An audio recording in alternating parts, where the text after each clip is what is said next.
Hello aspirants, మరి మనం previous క్లాస్లో భాగంగా మగధ సామ్రాజ్యానికి సంబంధించి ఫస్ట్ పార్ట్ని డిస్కస్ చేసుకోవడం జరిగింది. మరి ఈరోజు క్లాస్లో దానికి కంటిన్యూషన్గా మాట్లాడుకుంటే నిన్న ఏమని చెప్పుకున్నామండి, ఈ హర్యాంక వంశం యొక్క చివరి రాజు ఎవరైతే ఉన్నారో నాగదశకుడు, ఈయన యొక్క పాలనతో ప్రజలందరూ కూడా విసుగు చెందుతారు. అలాంటి పరిస్థితుల్లో వీళ్ళ యొక్క సమ్మతితో, వీళ్ళ యొక్క మద్దతుతో ఈ నాగదశకుడు యొక్క మంత్రి ఎవరైతే ఉన్నారో శిశునాగుడు, ఆయన ఈ నాగదశకుడిని సింహాసనం నుంచి కిందకి దించి ఈయన సింహాసనాన్ని అధిష్ఠించడం జరుగుతుంది. అలా మగధ రాజ్యం పైన శిశునాగు వంశం యొక్క స్థాపన అనేది జరుగుతుంది. ఏ వంశం అండి? శిశునాగు వంశం. మరి ఈ శిశునాగు వంశాన్ని స్థాపించిన వ్యక్తి ఎవరండి? శిశునాగ. సో ఒకసారి ఈయన పాయింట్స్ ఒకసారి చూస్తే, అంటే ఈయన పాలన ఎలా జరిగిందని చూస్తే, ఈయన మనకేంటి అంటే వంశస్థాపకుడు. ఈయన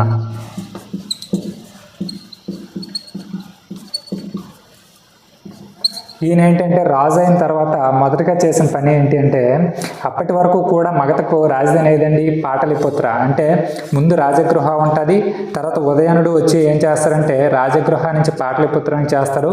తర్వాత ఇప్పుడు శిశునాగుడు వచ్చి ఏం చేస్తారంటే ఆ పాటలిపుత్రం నుంచి మళ్ళీ రాజధానిని ఎక్కడికి తీసుకెళ్తారండి? రాజగృహకు తీసుకెళ్తాడండి. రాజగృహ. దీనికే ఇంకో పేరేంటండి? గిరివ్రజ. ఎందుకు అలా చేస్తారు అంటే, మరి ముందు రాజులు అంటే హర్యాంక వంశరాజులు అవలంబించినటువంటి పాటలిపుత్రానే మనము రాజధానిగా బిహేవ్ చేస్తే, అంటే కంటిన్యూ చేస్తే శిశునాగుడి యొక్క గుర్తింపు ఏముంటుందండి? అందుకని చెప్పేసి ఏం చేస్తారంటే రాజధానిని మళ్ళీ తిరిగి రాజగృహకు పెట్టడం జరుగుతుంది. మళ్ళీ అలాగే ఇతను రాజు కావడానికి ముందు కాశీ అనే ప్రాంతానికి ప్రతినిధిగా పనిచేసేవారండి. ప్రతినిధి. ఏ ప్రాంతం అండి? కాశీ. ఎప్పుడు ఈ నాగదశకుడు యొక్క అండర్లో శిశునాగుడు కాశీ అనే ప్రాంతానికి ప్రతినిధిగా ఉంటాడు. ఆ తర్వాత సింహాసనానికి రావడం జరుగుతుంది.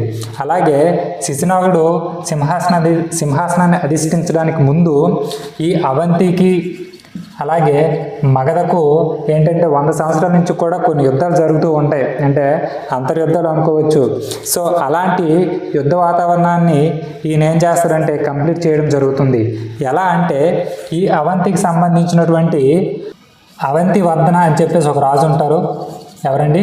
అవంతివర్ధన.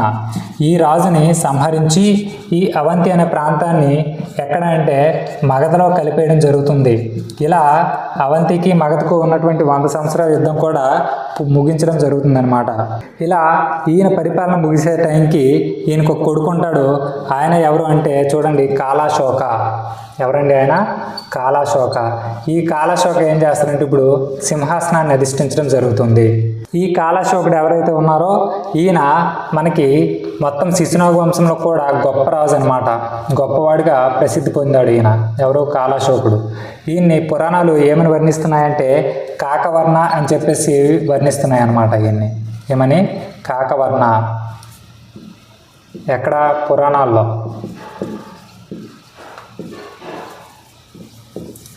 ఓకే. తర్వాత చూస్తే ఈ కాలాశోకుడికి ఒక సిగ్నిఫికెన్స్ ఉంది. మనం ఆల్రెడీ బౌద్ధ మతం చెప్పుకునేటప్పుడు చెప్పుకున్నాం. ఏంటది? ఈయన క్రీస్తు పూర్వం 383లో వైశాలి అనే నగరంలో ఈయన ఏం చేస్తాడు అంటే 2వ బౌద్ధ సంగీతిని ఏర్పాటు చేయడం జరుగుతుందండి. ఏంటంటే అది 2వ బౌద్ధ సంగీతి. ఎప్పుడండి? క్రీస్తు పూర్వం 383లో. మరి ఎవరి అండర్లో చేస్తారు? ఈయన సబకామి అండర్లో చేయడం జరుగుతుంది. మరి ఈ 2వ బౌద్ధ సంగీతి యొక్క సిగ్నిఫికెన్స్ ఏంటండి? ఒకసారి రివైజ్ చేసుకోండి. మొట్టమొదటిసారిగా బౌద్ధ మతంలో చీలిక వచ్చింది ఎప్పుడు అంటే ఈ 2వ బౌద్ధ సంగీతి జరిగినప్పుడు. సో ఇలా వైశాలి నగరంలో 2వ బౌద్ధ సంగీతి జరిపించి దీనికి ఒక సిగ్నిఫికెన్స్ తేవడం వల్ల ఈయన ఏం చేస్తాడంటే తర్వాత కాలంలో ఈ వైశాలికి మరింత ప్రత్యేకతను చేకూర్చేలాగా ఈయన రాజధానిని ఏం చేస్తారంటే ఈ రాజగృహ నుంచి వైశాలికి మార్చడం జరుగుతుందండి. ఎక్కడికండి? వైశాలికి. ఓకే. అయితే మనకి కొన్ని చరిత్రలో చెప్పినటువంటి ఆధారాల ప్రకారం ఇక్కడ కాలాశోకుడే శిశునాగు వంశంలో చివరి రాజని, ఈయన్ని చంపేసి మనకి మహాపద్మనందుడు మగధ పైన నందవంశం ఏర్పాటు చేశాడని చెప్పేసి మాట్లాడతారు. కానీ మనకి పురాణాల ప్రకారం ఈ పురాణాల ప్రకారం ఏమవుతుందంటే ఈ శిశునాగ వంశం యొక్క చివరి రాజు ఎవరు అంటే చివరి రాజు మహానందిన్ అని చెప్పేసి ఒక ఆయన ఉంటారండి. ఎవరండి? మహానందిన్. ఒకసారి ఈయన స్టోరీ వినండి. ఈ మహానందన్కి ఒక భార్య ఉంటారు. ఆ భార్యతో ఈయనకి ఏంటంటే కొంతమంది సంతానాన్ని కంటదనమాట. సో ఈయన కొంతమంది పిల్లలు కన్న తర్వాత ఈయన ఏం చేస్తాడంటే ఒకరోజు అడవిలోకి షికారుకి వెళ్తాడు. అలా షికారుకి వెళ్ళేటప్పుడు దారి మధ్యలో ఏమవుతుందంటే ఒక శూద్రవర్ణానికి చెందినటువంటి ఒక మహిళ కనిపిస్తుంది అన్నమాట. కొంచెం అందంగా ఉంటుంది. మన మహానందిని ఏం చేస్తాడంటే ఆమెను చూసి ఇష్టపడతాడు, మోహిస్తాడు, ప్రేమిస్తాడు. అలా వారి యొక్క ప్రేమ గుర్తుగా ఒక కొడుకుని పుట్టిస్తాడు అన్నమాట. ఆ కొడుకు ఎవరు అంటే మనకి మహాపద్మనంద.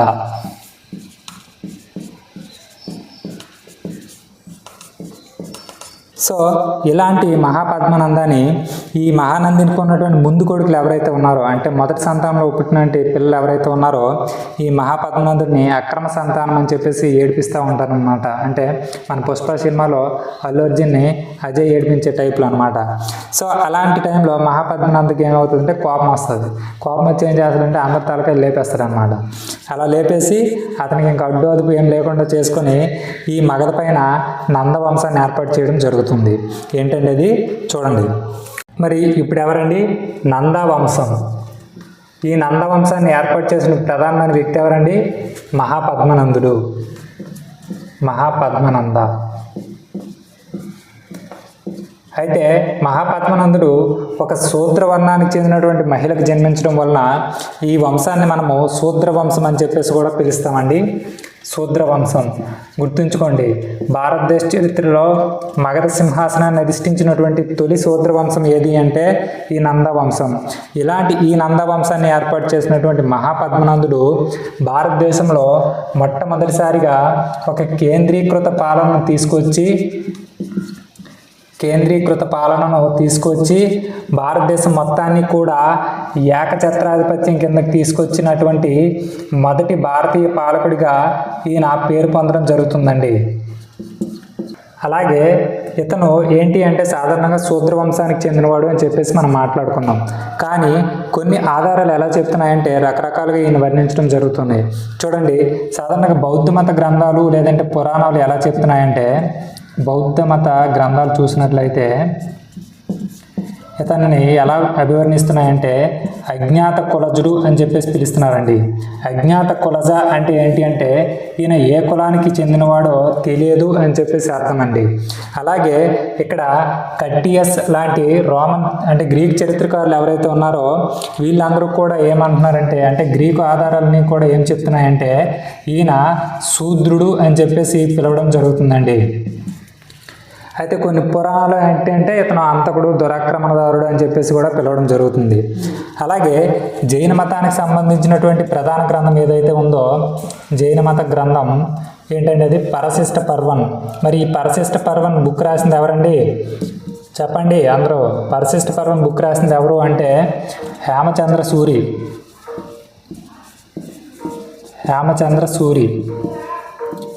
ఒకసారి హేమచంద్ర కోసం ఒకసారి రివైజ్ చేసుకోండి. హేమచంద్రని ఏమంటామండి? కలికాల సర్వజ్ఞ అని చెప్పేసి పిలుస్తామండి. మనం జైన మతం చెప్పుకున్నప్పుడు ఈయన కోసం మాట్లాడుకోవడం జరిగింది.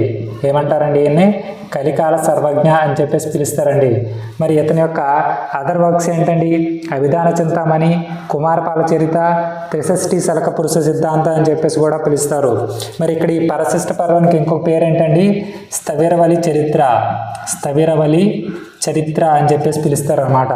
మరి ఈ గ్రంథం ప్రకారం మనకి మహాపద్మనందుడు మంగళి కులానికి చెందినవాడు అని చెప్పేసి మెన్షన్ చేయబడి ఉందండి. మంగళి అంటే దీన్ని మనం అచ్చ తెలుగులో వైశ్య క్షురకుల అని చెప్పేసి పిలుస్తారండి. వైశ్య క్షురకుల అని చెప్పేసి ఈయన్ని పరిగణించడం జరుగుతుందన్నమాట. అయితే కొన్ని పురాణాలు ఇతన్ని హంతకుడు, దురాక్రమణదారుడు అని చెప్పేసి కూడా పిలుస్తారు. ఇవి ఏంటి అంటే గ్రంథాల ప్రకారంగా మనకి ఉన్నటువంటి ఈయన వంశానికి సంబంధించి. మరి ఈయనకి ఉన్నటువంటి అదర్ ఇంపార్టెంట్ టైటిల్స్ ఒకసారి కనుక అబ్జర్వ్ చేస్తే చూడండి, ఈయన్ని మనము ఉగ్రసేన అని చెప్పేసి పిలుస్తామండి. ఉగ్రసేన అని ఎందుకు పిలుస్తాము అంటే ఈయనకి అతిపెద్ద ఆర్మీ ఉంటుంది అనమాట. మరి అతిపెద్ద ఆర్మీ అంటే ఈయన మహాపద్మనందుడు ఏమంటే చేస్తారంటే ఈ సైన్యాన్ని 4 రకాలుగా విభజించడం విభజించడం జరుగుతుందండి. ఈ సైన్యం అనేది ఏదైతే ఉందో దీన్ని మనకి 4 రకాలుగా విభజించడం జరుగుతుంది. మరి ఒకటోది ఏంటి? కాల్బలం, 2 అశ్వబలం, 3 గజబలం, 4 రథబలం. ఓకే, మరి ఈ కాల్బలం అనేది అప్పుడు ఎంత ఉండేదండి? ఇతని దగ్గర 2 లక్షల మంది ఉండేవారండి. అలాగే అశ్వబలం చూస్తే 60,000 మంది ఉండేవారు. 60,000 మంది ఉండేవారు. తర్వాత గజబలం చూస్తే 3,000 నుంచి ఒక 6,000 మంది వరకు గజబలం అనేది ఉండేదన్నమాట. సో ఇలా ఇంత పెద్ద ఆర్మీని కలిగి ఉండడం వల్ల ఇతన్ని మనం ఏమంటామంటే ఉగ్రసేన అని చెప్పేసి పిలుస్తాం. మరి సార్ ఇక్కడ వీళ్ళకి ఎంతమంది ఉన్నారు అంతమంది ఉన్నారు మీకు ఎలా తెలిసింది? మీరు వెళ్ళి చూసారా అంటే అలా అడగండి. దీనికి ఉన్నటువంటి ఇంపార్టెంట్ సోర్స్ ఏంటి అంటే కట్టియస్ అని చెప్పేసి ఒక గ్రీక్ హిస్టోరియన్ ఉంటారండి. ఈయన గ్రీక్ దేశానికి సంబంధించిన వాడు. ఈ గ్రీక్ దేశానికి చెందినటువంటి కట్టియస్ ప్రకారం మనకేంటి అంటే ఈ సోర్స్ అంతా కూడా తెలుస్తుంది అనమాట. ఓకే, మరి ఈయనకున్నటువంటి 2వ టైటిల్ ఏంటండి? 2వ పరశురామ,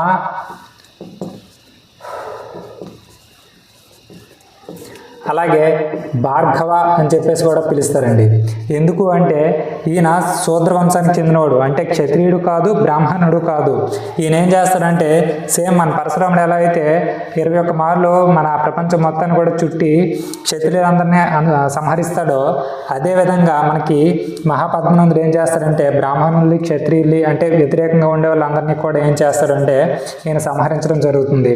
అందుకని చెప్పేసి ఈయన్ని 2వ పరశురామ అని చెప్పేసి పిలుస్తారు. అలాగే మనకి చూస్తే 3వ టైటిల్ ఏంటండి? ఏకవీర.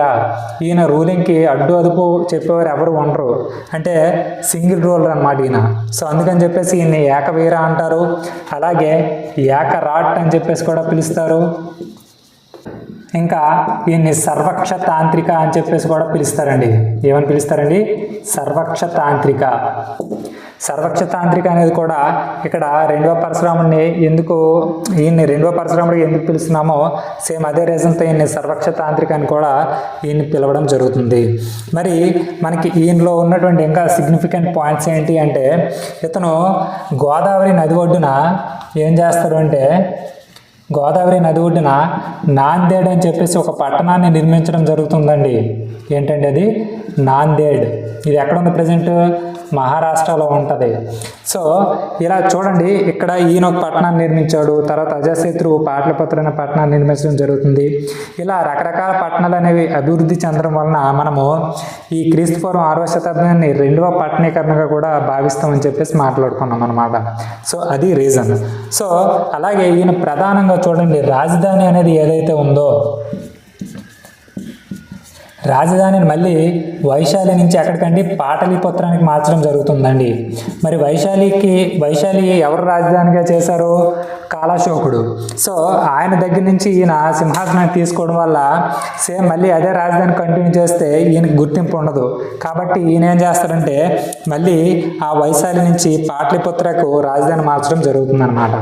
ఓకే, తర్వాత చూసుకుంటే అప్పట్లో బలమైన రాజ్యం ఏంటి అంటే వీళ్ళ పక్కనే ఉండేది ఏంటంటే కళింగ రాజ్యం అన్నమాట. ఈ కళింగ రాజ్యం పైకి యుద్ధంకి వెళ్తాడు.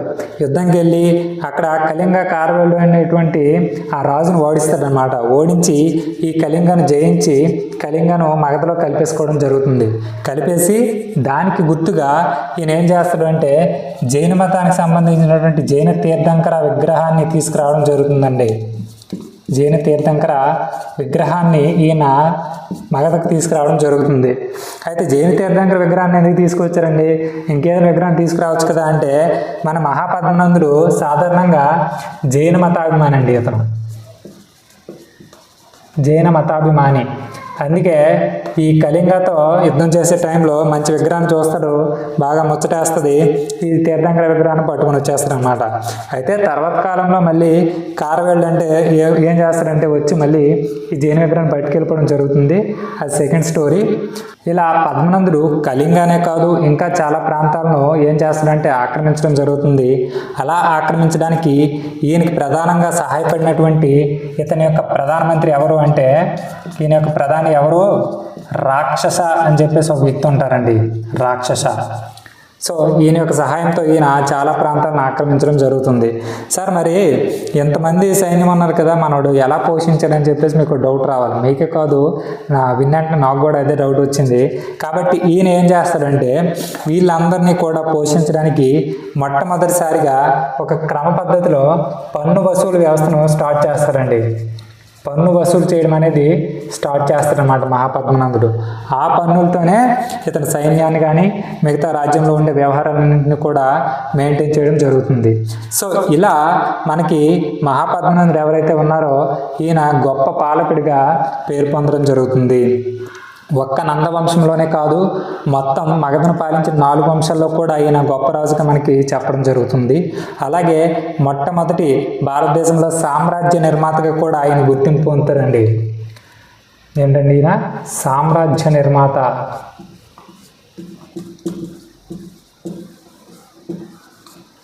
Okay, is that clear?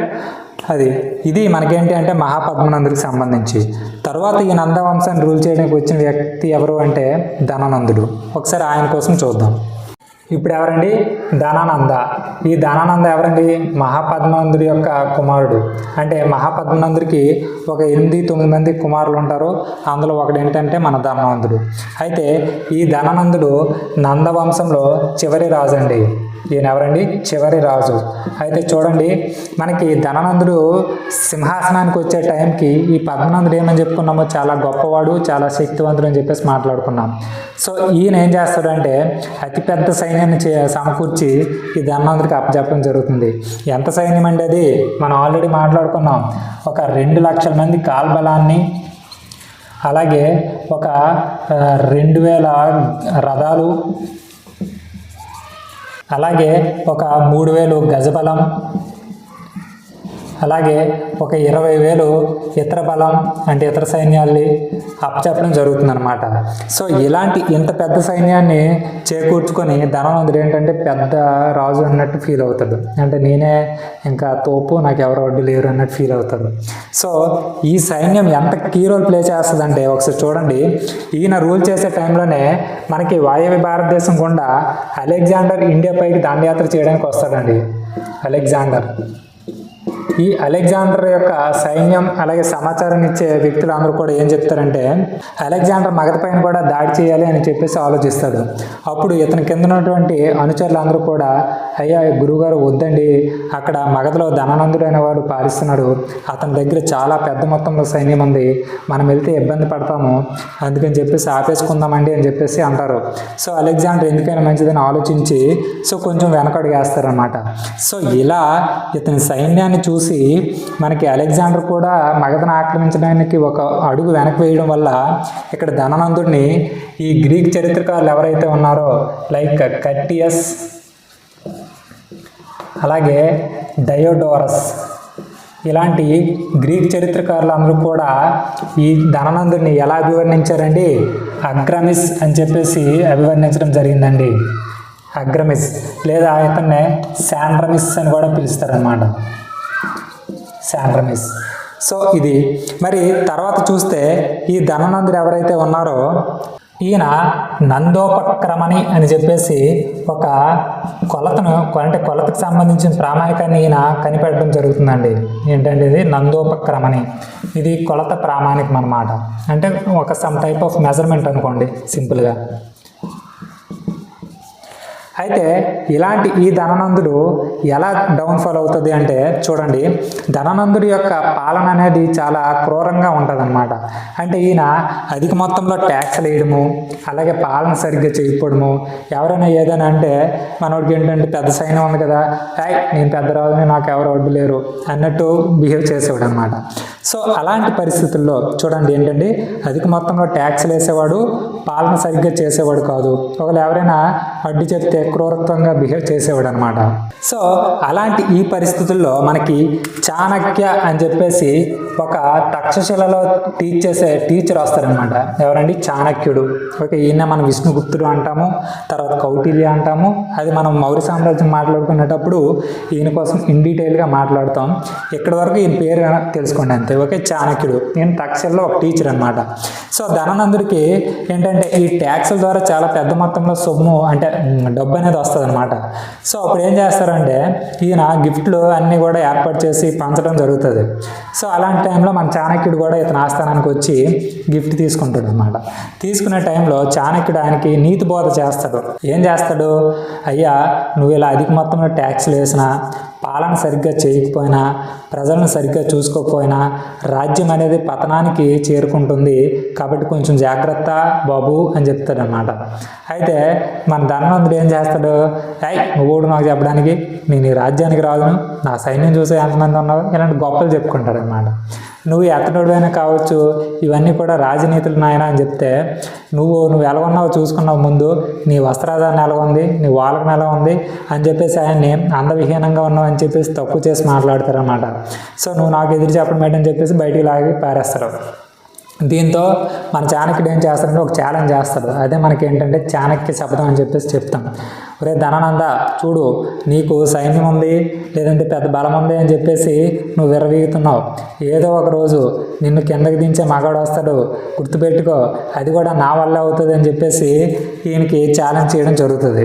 So అలా ఛాలెంజ్ చేసిన ఈ చాణక్యుడు ఏం చేస్తాడంటే ఒక మంచి ఆయుధాన్ని ఎదుర్కొని ట్రైన్ చేయడం జరుగుతుంది. అంటే ఆయుధం అంటే మీన్స్ ఇక్కడ ఒక పర్సన్ అనమాట. ఆ పర్సన్ ఎవరు, చంద్రగుప్త మౌర్య. చంద్రగుప్త మౌర్య. సో ఈయన్ని ఏం చేయాలి, ఈయన ఎంచుకొని ఈయనకి ట్రైన్ చేయడం జరుగుతుంది. సకల విద్యలు ఈయన నేర్పుతాడు. నేర్పి ఆ సమయం రానే వస్తుంది. ఇప్పుడు ఏం చేస్తాడు మన చాణక్యుడు, చంద్రగుప్త మౌర్యుని తీసుకొని ఆ నందుడి దగ్గరికి వెళ్ళిపోతాడు అనమాట. వెళ్ళి ఆయన పని యుద్ధం చేస్తారు. యుద్ధం చేసేటప్పుడు అలా యుద్ధం చేసిన పక్షంలో 321 BCలో ఈ ధననందుడిని మన చంద్రగుప్త మౌర్యుడు చంపేసి ఈ 321 BCలో ఈ మగధ పైన ఈయన ఏం చేస్తాడంటే మౌర్య సామ్రాజ్యాన్ని ఏర్పాటు చేయడం జరుగుతుందండి. మౌర్య సామ్రాజ్యాన్ని ఏర్పాటు చేయడం జరుగుతుంది. ఎవరు, చంద్రగుప్త మౌర్యుడు. సో తర్వాత కాలంలో మనం మౌర్య వంశం కోసం మాట్లాడుకుంటాం, అప్పుడు డీటెయిల్డ్గా కూడా చెప్పుకుంటాం. ఓకే, ఇలా నందవంశం అనేది పతనం కావడం జరుగుతుంది. దీంతో మనకి మగధ సామ్రాజ్యాన్ని పాలించినటువంటి 4 వంశాలు క్లియర్గా మాట్లాడుకోవడం జరిగింది.